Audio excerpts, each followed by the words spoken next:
Election, নৌকা নাই তাই ভোট হবে বর্জন।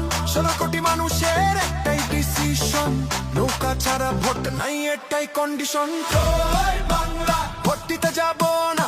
জয় বাংলা, নৌকা ছাড়া মানব না। জয় বাংলা, শেখ হাসিনার সালাম